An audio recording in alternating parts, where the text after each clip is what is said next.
increasingly speaking out and ramping up pressure for peace negotiations. French President Emmanuel Macron called for a deadline on a Ukraine ceasefire. He also backed massive sanctions if Russia refuses. German Chancellor Friedrich Merz added that Putin sees peace offers as a sign of weakness, even rejecting a meeting at the Vatican. Meanwhile, the Kremlin dismissed US presidential Donald Trump and his comments that Putin had gone crazy, saying Moscow is acting to ensure national security. On the other hand, Ukrainian intelligence has confirmed China is supplying critical materials to Russia's defense industry, including gunpowder and machine tools. On the war fronts, Ukraine says Russia fired 355 drones and 9 missiles overnight, marking the largest aerial attack of the war. Russia claims it shot down 27 Ukrainian drones today, including 9 over Oriol, 9 over the Kursk region. No casualties or damage were reported where drone debris fell. On the ground, Russia says it has captured 2 villages in northeastern Ukraine and is advancing in Donetsk, according to pro-Russian officials. In another related development, a Russian air defense commander claims President Vladimir Putin's helicopter was at the epicenter of a Ukrainian drone attack on May the 20th in Kursk Oblast. The commander, Yuri Dashkin, said forces were engaged in defending both the airspace and the president's flight during the strike. The claim has not been independently verified and no evidence has been provided so far by Russian authorities. Well, lots of developments in the ongoing Russia-Ukraine war to discuss. And joining us to do that is Yulia Kazdabina, a senior fellow at the Ukrainian prison, who is joining us from Kyiv. Yulia, thank you ever so much, as always, for being here with us. I first want to look at this rhetoric that we've seen from Donald Trump overnight and a response from Russia. Trump saying that Putin was crazy after further attacks deep within Ukraine, also targeting the capital, Kyiv. Russia says everybody is emotionally stimulated following these negotiations. What's your opinion about the comments that have been made? Well, good afternoon, and thank you for having me. The situation looks rather crazy to us in Ukraine because from the very beginning it was clear to us that Putin never wanted peace and that he wanted to continue the war and that he wanted to have entire Ukraine under control. And so when President Trump says that President Putin has gone crazy, well, that happened a long time ago. And the key question for us becomes, is anybody going to try and do anything about it? And also about Russian claim that they're protecting their national security. I don't really understand how they are protecting their national security by targeting cities and targeting civilians. So are they trying to say that civilians are the main threat to their national security? I mean, to me, it's absolutely clear that Russia is an aggressor state that continues its aggression and hopes to achieve its goal of capturing the entirety of Ukraine by either military or non-military means, but it's not going to stop.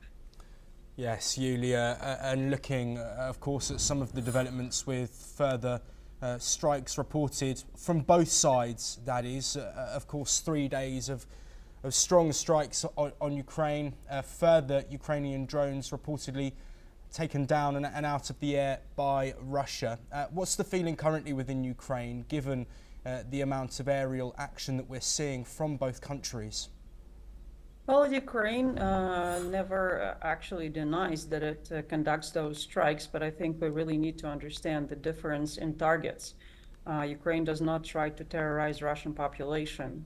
Ukraine strikes either Russian military production facilities or those facilities that actually contribute to Russian military production.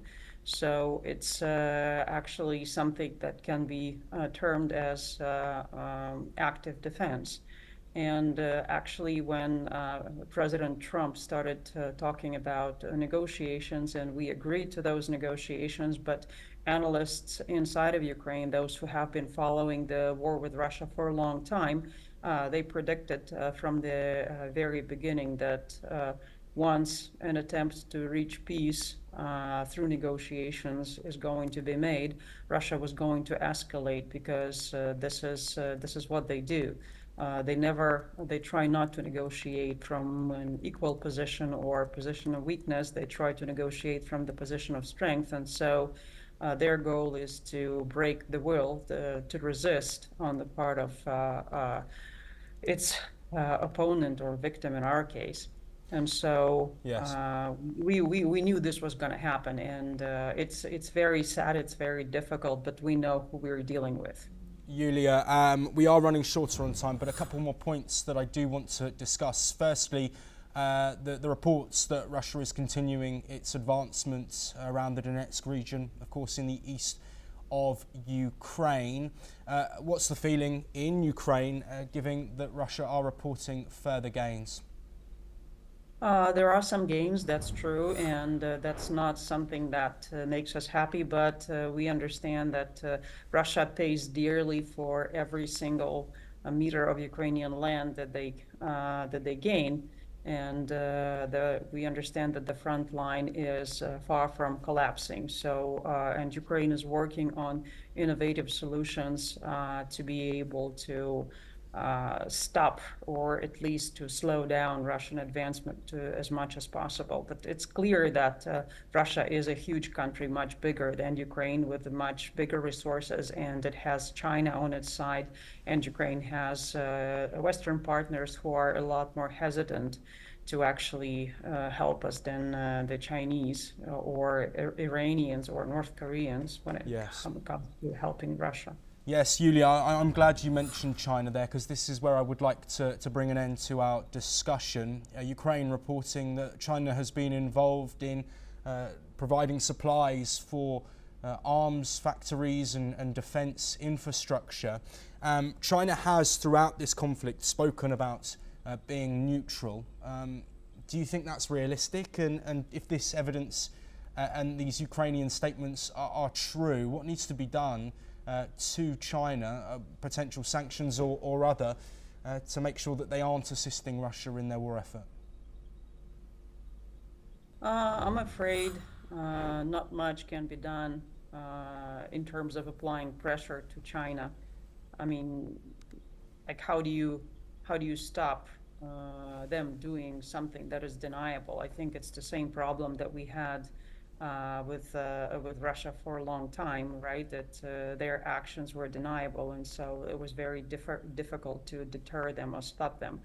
And so I think maybe if China and the United States and Europe sit down and they discuss the future of the world, the place of China in the world, and maybe some balance can be found at a higher level, because I do not see how anybody can apply pressure to China, because China is too big and powerful, I think. But I could be wrong, because I'm not a China specialist. Maybe if somebody is a bigger specialist, maybe they would be able to answer this question better than I can.